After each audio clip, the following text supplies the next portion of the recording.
Good morning class. Previous class में हमने आपको 14th रूल्स बताए थे। आपको 14th फ्री बॉडी डायग्राम से रिलेटेड रूल्स बताए थे और होप कि आपको पसंद भी आया होगा। कुछ बच्चे का अच्छा रिएक्शन भी था। एक मलयालम लड़का मलयालम सॉन्ग बहुत किया था। हम आई थिंक नाम तो अपना नहीं दिया कि मलयालम लड़का ही होगा। उसने मुझे अप्रिशिएट किया है, थैंक्स। और हम चाहते हैं कि वो अपने दोस्तों को भी इसको पढ़ने के लिए प्रेरित करें, क्योंकि हम बहुत ही अच्छा वीडियो दिए थे उसको। आप उसको जरा ध्यान से पढ़िएगा। उससे फर्दर रूल बता रहे हैं। रूल नंबर 15 बता रहे हैं। Rule number 15, problem based on spring.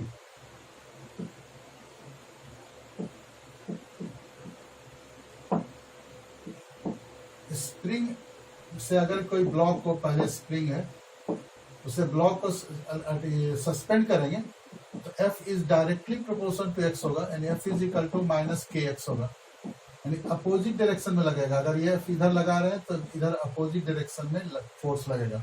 Where k is constant called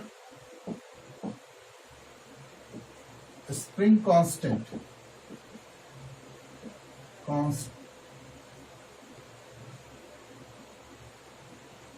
spring constant, SI unit Newton पर मीटर, डायमेंशन ml-1, डायमेंशन इसका होता है mt-1, न्यूटन पर मीटर है mt-2, sorry mlt-2 by l होगा, l कट जाएगा mt-2। It is vector quantity, तो vector है ही, एल्जेब्रिकली ऐड होता नहीं है। फिर भी ऐड करने का एक तरीका है इसमें। It depends on two factor. Main चीज है कि डिपेंड्स ऑन टू फैक्टर। बहुत बार कंपटीशन में या कहीं भी स्कूल के एग्जाम में भी टीचर्स इसको पूछते हैं। Depends on two factors. पहला, नेचर ऑफ द स्प्रिंग। कोई सॉफ्ट स्प्रिंग होता है, कोई हार्ड स्प्रिंग होता है, नेचर ऑफ द स्प्रिंग। और दूसरा जो मोस्ट इंपॉर्टेंट है, जिसको ज्यादातर पूछा जाता है, length of the spring. Inversely होता है। अगर कोई स्प्रिंग है, उसका लेंथ है L, उसको L/2 कर देंगे। कोई स्प्रिंग है,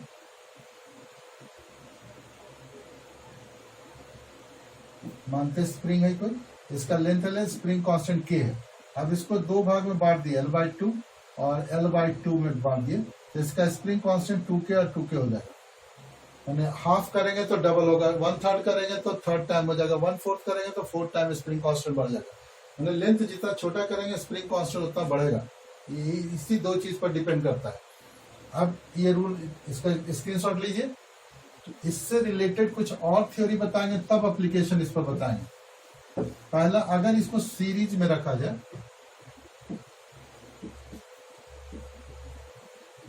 कहने का मतलब है कि प्रत्येक स्प्रिंग,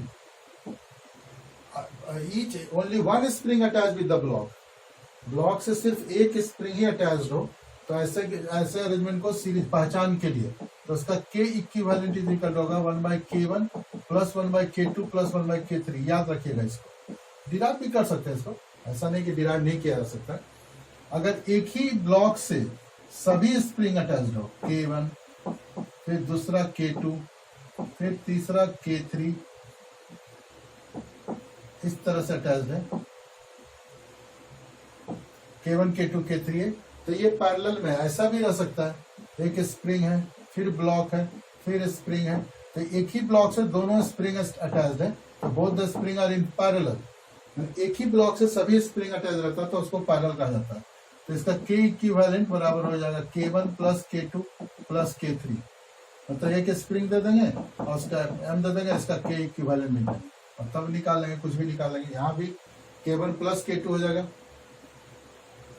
मास के केस में चलते हैं कि अगर एक स्प्रिंग है, एक ब्लॉक है, फिर एक ब्लॉक है, तो M1 है, M2 है, तो ये सीरीज में मास है, तो इसका M डैश इज इक्वल हो जाएगा M1 प्लस M2। लेकिन अगर एक ही ब्लॉक से, एक ही स्प्रिंग से दो ब्लॉक अटैच्ड है, ये ब्लॉक है M1 और दूसरा है M2, तो इसमें मास को पैरेलल माना जाता है। यानी 1 M डैश इज इक्वल हो जाएगा 1/M1 और plus 1/M2। Mass are in parallel. Masses are in parallel.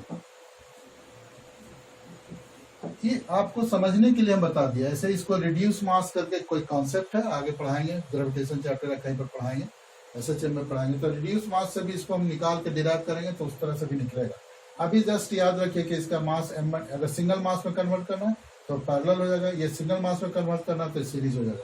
यहाँ स्प्रिंग पैरेलल है, यहाँ स्प्रिंग सीरीज में है। इसका स्क्रीनशॉट लीजिए।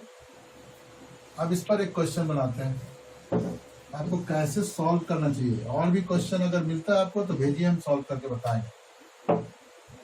जैसे एक ब्लॉक है, एक स्ट्रिंग है, उसके साथ एक ब्लॉक है, उसके साथ स्प्रिंग है, फिर एक ब्लॉक है। इसका मास m1 है, इसका मास m2 है। अब स्ट्रिंग को कट कर दिया है at point A. string is cut. Find the acceleration of each block at that instant. उस इंस्टेंट पर आप एक्सेलरेशन निकालिए। तो कैसे निकालिएगा?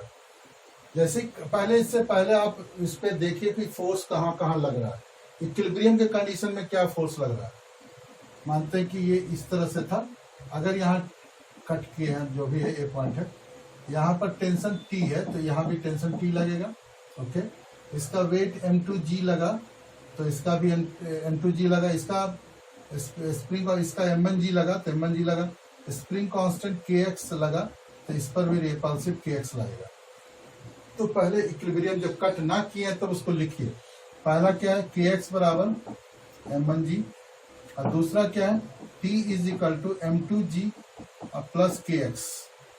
T ऊपर लग रहा है, M2G और KX दोनों नीचे लग रहा था। इस ब्लॉक पर T बराबर M2G प्लस KX, और इस जगह पर KX is equal to M1G। ये जब इक्विलिब्रियम में है तब।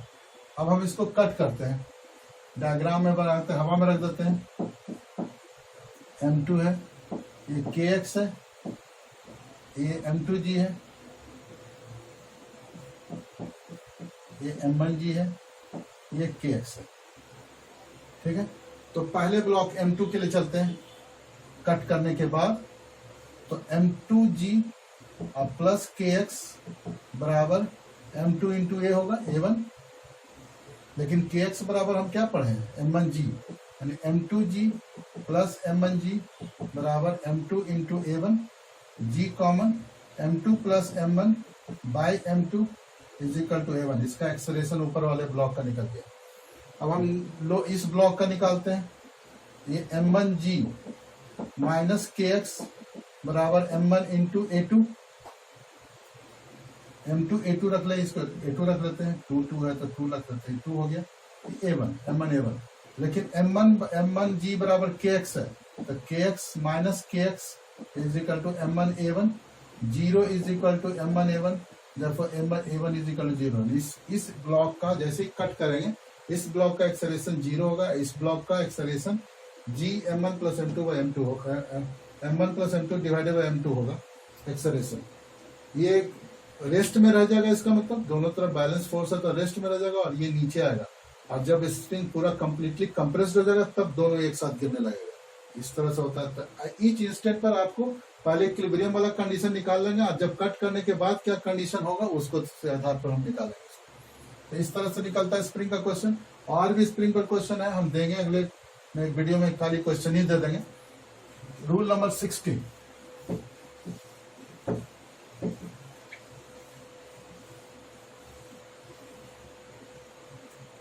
रूल नंबर 16 क्या है, रिक्वायरिंग ऑफ गन।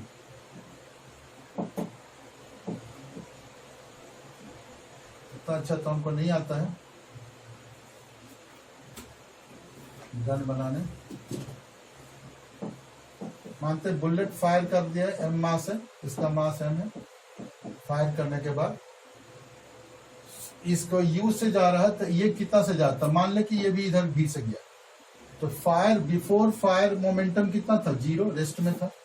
फायर के बाद इसका मोमेंटम कितना हो गया, mu, और इसका मोमेंटम क्या होगा, उसी डायरेक्शन में तो mv।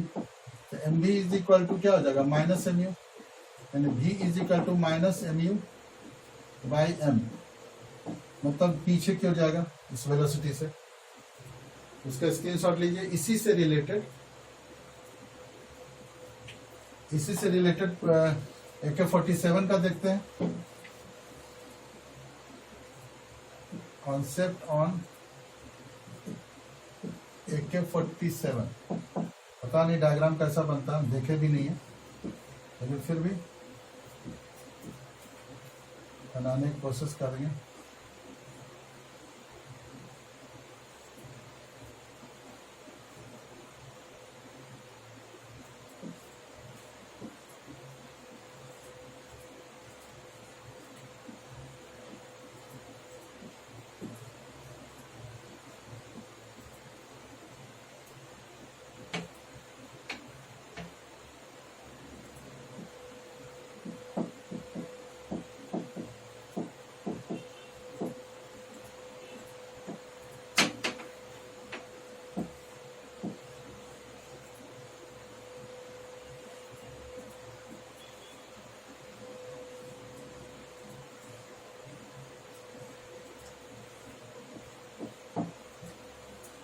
मानते हैं कि 47 है और n बुलेट्स फायर कर रहा, लेट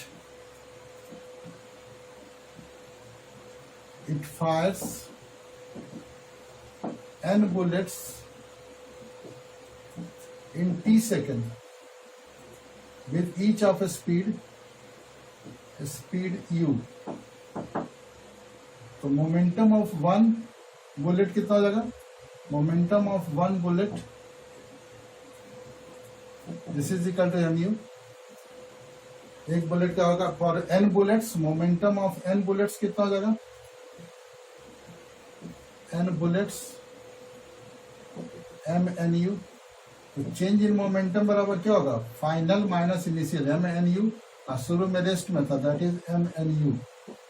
तो इसके कारण मानते हैं टी एफ फोर्स लगा t सेकंड तक, तो इम्पल्स इज इक्वल टू क्या होता है del P change in momentum, impulse is equal to F into T is equal to del P बराबर कितना निकला mnu। अब इसमें एक चीज निकालना रहेगा, बाकी सब चीज गिवन रहेगा। तो मेन ये फॉर्मूला आपको याद कर लेना है, स्क्रीनशॉट इस पर लीजिए जल्दी। रूल नंबर 17,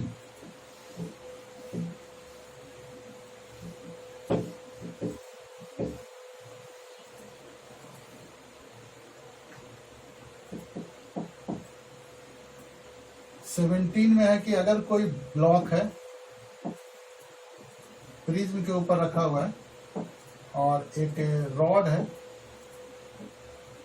जो किसी फ्रेम के अंदर है, स्मूथ है, ये थीटा एंगल है, इसका मास m है, इसका मास m है, तो इसका रिलेशन ऑफ एक्सेलरेशन क्या होगा। तो वास्तव में ये इतना शिफ्ट करेगा, नीचे ही आ रहा है ये, तो ये स्प्रिंग इतना शिफ्ट कर जाएगा, ये थीटा रहेगा। मतलब प्रिज्म अगर x शिफ्ट हुआ तो ये y शिफ्ट होगा, मतलब tan theta is equal to y बाई एक्स होगा, y is equal to x tan theta. d इसका v y बराबर डिफ्रेंशिएट करेंगे तो v y बराबर dx tan थीटा, और एक्सेलरेशन निकालेंगे तो a y बराबर ax tan थीटा। इस तरह से ब्लॉक प्रिज्म और रॉड के बीच का रिलेशन, एक्सेलरेशन रिलेशन निकालेंगे। अब हम इसको फोर्स दिखा देते हैं, आप इसको बना के देखिएगा। इस पर फोर्स डोमिनेट कौन कर रहा है, इंक्लाइंड सरफेस, इसलिए इस पर नॉर्मल रिएक्शन इधर की ओर लग रहा है। ये थीटा है, ये थीटा है, तो ये 90 माइनस थीटा होगा, तो ये थीटा होगा। तो n है तो इसको लिखेंगे n cos थीटा और n sin थीटा। मतलब ये जो भी चल रहा है n sin थीटा बराबर ma से चल रहा है, ma x से चल रहा है, x वेलोसिटी से ही चला था। और रॉड के लिए क्या होगा, रॉड सीधा है, इस पर वेट लग रहा है इधर की ओर mg, नॉर्मल रिएक्शन, इसका रिएक्शन इस डायरेक्शन में, इस डायरेक्शन में लगेगा। ये थीटा है तो इधर की ओर क्या होगा n cos थीटा, इधर की ओर होगा n sin थीटा। तो n cos थीटा और mg अब एक दूसरे का अपोजिट में है, और नीचे क्या रहा है तो mg minus n cos theta is equal to may, और mg माइनस n इससे निकाल लेंगे max बाई sine theta into cos theta बराबर ma y बराबर कितना हो जाएगा ax tan थीटा। अब इसको इधर ले आकर के ax का वैल्यू निकालेंगे, ax निकलेगा तो ay निकलेगा। इस तरह से आप निकाल सकते हैं। मेन रूल ये बताने का कोशिश किया हम। रूल नंबर 18, चलिए इसका स्क्रीनशॉट लीजिए।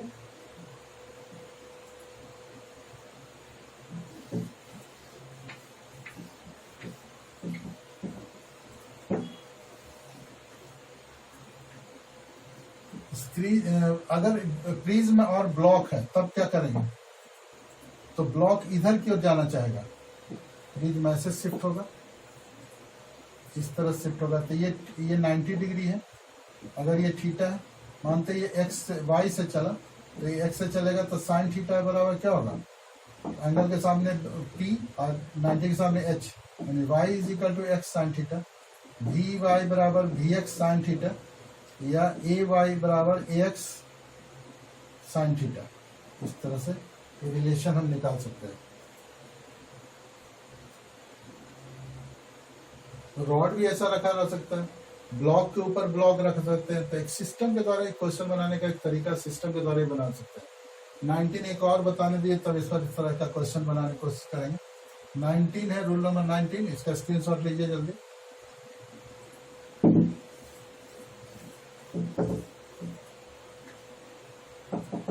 Motion of the body, motion of variable mass. Variable mass का क्या मोशन होगा, तो रॉकेट प्रोपल्शन पर ही बताते हैं। मानते हैं कि रॉकेट है जिसका मास m0 है। t सेकंड के बाद इसका मास m हो गया, वेलोसिटी इसका v0 था शुरू में, इसका वेलोसिटी v हो गया। आफ्टर t प्लस dt, यानी dt सेकंड में, इन dt सेकंड इसका मास हो गया m माइनस dm, वेलोसिटी हो गया v प्लस dv, बाहर क्या निकला dm mass with vg velocity. इस तरह से निकलेगा। एक रॉकेट है जिसका मास m0, moving with velocity v0। After t second its mass becomes m, velocity v। In t plus dt second, and after dt second, its mass become m minus dm, because dm amount of gas evolved in opposite direction of the applied force. तो आपसे कभी question objective पूछा, what on which principle rocket propulsion depends, तो आपको Newton third law नहीं लिखना है, लिखना है conservation theory of linear momentum. ज्यादातर लड़का इसमें मिस्टेक करता है, बोलते हैं न्यूटन थर्ड लॉ से जा रहा है। न्यूटन थर्ड लॉ इसलिए नहीं लग रहा है क्योंकि इसमें मास वैरी कर रहा है उसमें, जबकि न्यूटन थर्ड लॉ में ऐसा कहीं नहीं बोलता कि मास घट गया या बढ़ गया, ऐसा नहीं हो सकता। इसलिए इसको conservation theory of linear momentum ही बोलिएगा। हाँ, ऑप्शन में लीनियर मोमेंटम ना रहे, 4 ऑप्शन दिया जाए तो न्यूटन थर्ड लॉ दे दीजिएगा, क्योंकि एक्शन लग रहा है तभी एक्शन हो रहा है। तो मोशन ऑफ वेरिएबल मास में डायग्राम नोट कर लीजिए। अब हम इसका मोमेंटम कंजर्व करते हैं। इस जगह का मोमेंटम कितना हो जाएगा, इस जगह का मोमेंटम mv। मोमेंटम 3 तरीके से कंजर्व हो सकता है। पहला कि फोर्स ना लग रहा हो, दूसरा फोर्स अगर लग रहा है तो नेट फोर्स उसका वेक्टर सम 0 होना चाहिए, और तीसरा अगर फोर्स लग रहा है और वेक्टर सम 0 नहीं है लेकिन शॉर्ट इंटरवल ऑफ टाइम, बहुत छोटा इंटरवल टाइम के लिए लग रहा है, तो ऊपर भी मोमेंटम को कंजर्व किया जा सकता है। तो इसमें मोमेंटम कंजर्व करते हैं, इसका mv हो गया, दिस इज इक्वल टू, इसका कितना हो जाएगा, m minus dm into v plus dv। चूंकि नीचे जा रहा है तो dm into vg, mv minus v dm plus m dv minus dm dv minus dm into vg। mv cancel हो जाएगा। dm and dv are very small, so their product should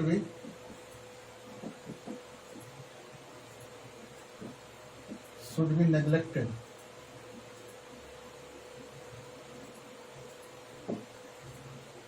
इसका product को नेग्लेक्ट कर सकते हैं।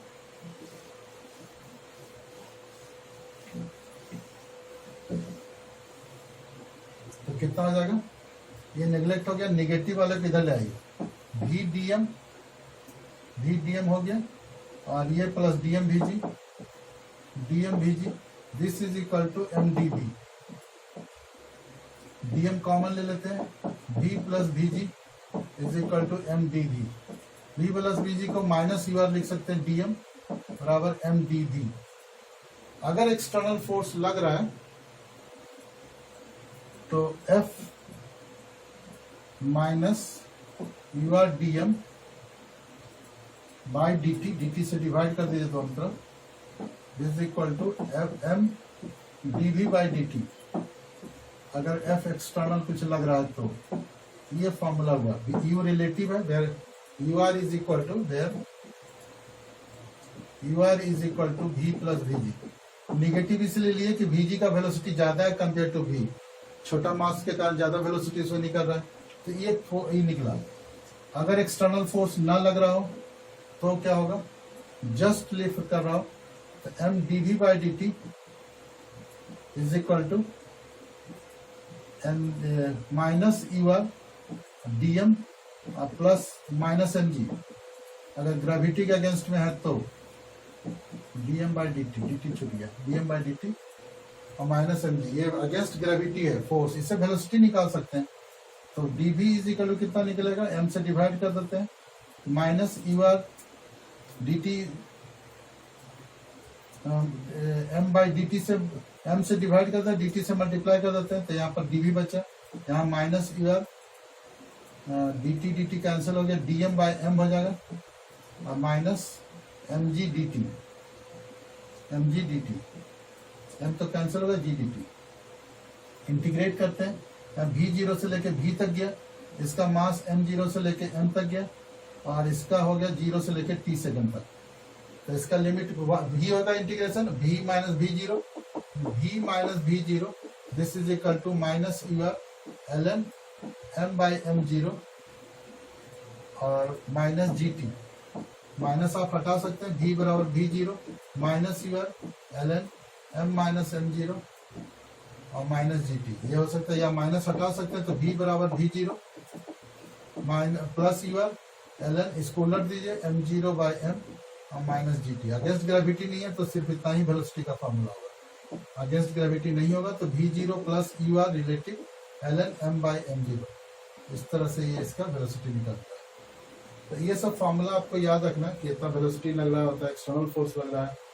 अब इस पर रिलेटेड जो भी क्वेश्चन पूछेगा तो इसमें आप रिलेटिव निकाल करके आप इसको सॉल्व कर सकते हैं। रूल नंबर ये हो गया 17 हो गया। इस पर एक प्रॉब्लम सॉल्व करते हैं, इसको नोट स्क्रीनशॉट लीजिए।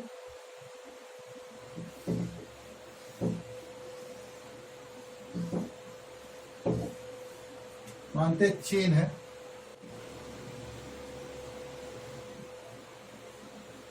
जिसका लेंथ L है और मास M है। चेन को हम उसको रिलीज करते हैं ऊपर से,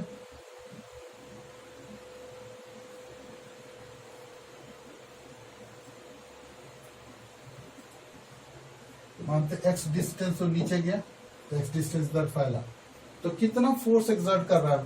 when the chain is released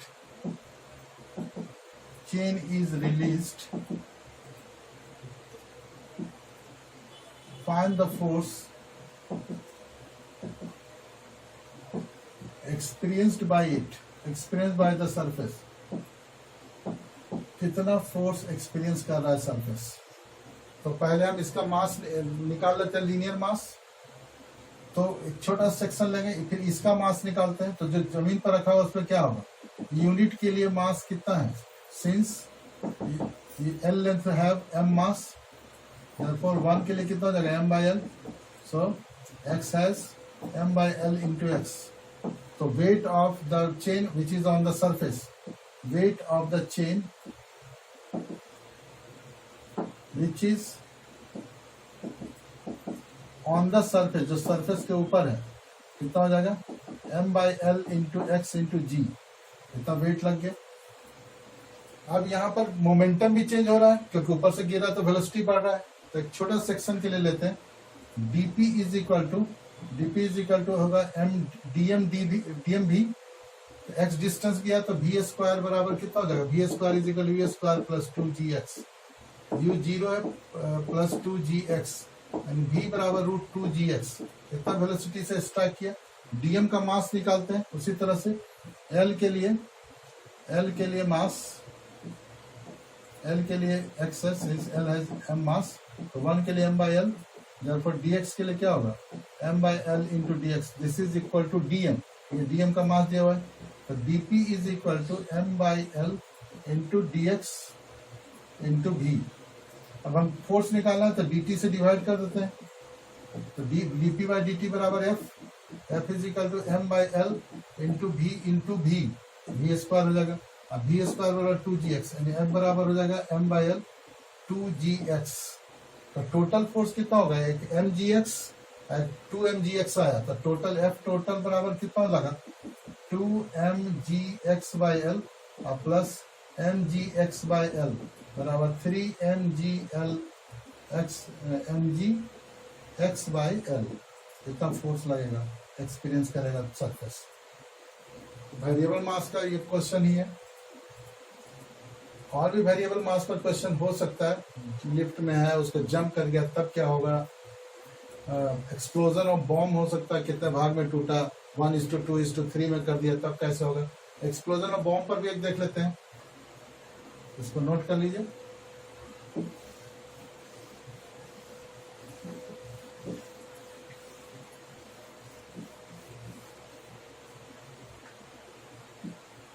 explosion of bomb मानते हो रेस्ट में है, जिसका मास m है, कैपिटल M है। ये 1:2:3 में टूटा, जिसका फर्स्ट पार्ट इधर गया, हमें m गया, दूसरा पार्ट इधर 2m गया, और तीसरा पार्ट 3m गया। 1:2:, इसका मानते हैं वेलोसिटी vx है, इसका वेलोसिटी vy है। आज मानते 3m इधर गया, ये तो मान लिए ना, इधर गया 3m गया इधर, ये 3-2-5 6m मास था इसका, 6m का 2 भाग में बटा, 3-2-5 6 में टूटा।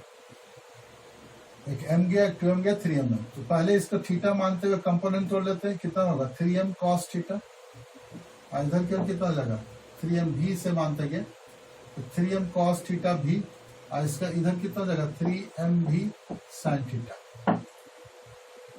तो मोमेंटम एक्स एक्सिस में अलग और वाई एक्सिस में अलग सोचते हैं, क्योंकि लीनियर इंडिपेंडेंट को फॉलो करता है। तो एक्स एक्सिस में इनिशियल मोमेंटम कितना है 0, इसका मोमेंटम कितना हो जाएगा m vx plus 3m v cos theta. तो 3m v cos theta is equal to minus m vx, m से m कैंसल, तो v cos theta is equal to हो जाएगा m vx/3 माइनस, और इसमें चलते हैं y एक्सिस में, उसी तरह से मोमेंटम चलते हैं। y एक्सिस में शुरू में मोमेंटम 0 है, इसका मोमेंटम हो जाएगा 2m v y plus 3m v sin theta. 3m v sin theta is equal to minus 2m v y, m से m कैंसिल हो गया, v sin theta is equal हो जाएगा माइनस 2 v y/3। इसका मतलब velocity क्या हो गया, वेलोसिटी रिजल्टेंट वेलोसिटी निकाल होगा माइनस vxi माइनस 2vy/3j, और इसका मैग्नीट्यूड निकालेंगे तो कितना हो जाएगा vx² प्लस 2×4 vy² 9 का रूट ओवर, और इसका डायरेक्शन निकालेंगे तो थर्ड क्वाड्रेंट में होगा, तो pi plus tan inverse 2v/3vx। इस तरह से इसका डायरेक्शन निकल जाएगा। तो 1:2:3, 3:2:5 ऐसे कंपोनेंट में तोड़ करके दिया जा सकता है। तो आप पूरा का जोड़ दीजिएगा, 3, 2, 1, 6 है, टोटल 6 है मास मान लीजिएगा, और उसका जैसा सा परसेंटेज उसमें तोड़ दीजिएगा, आसानी से निकल जाएगा आपको। vx गिवन रहेगा 9 मीटर पर सेकेंड, 10 मीटर पर सेकेंड ऐसा दिया रहेगा, और तीसरे का वेलोसिटी पूछेगा, तो तीसरा का वेलोसिटी इस तरह से निकलेगा। vx और vy गिवन है ही इसमें। ठीक है, अब अगले क्लास में आपको हम फ्रिक्शन बताएंगे, आप इसको देखिएगा, और अगर कुछ प्रॉब्लम आपको इसमें लगता है कुछ भी, तो आप हमको बताइएगा, हम क्वेश्चन और बनाने की कोशिश करेंगे। खास करके कॉम्प्लिकेटेड क्वेश्चन जो जी मेन या एडवांस में आता है, उस तरह क्वेश्चन आप जरूर हमको भेजिए, हम उस क्वेश्चन को ट्रिक से सॉल्व करने का तरीका बताएंगे। Okay, thank you.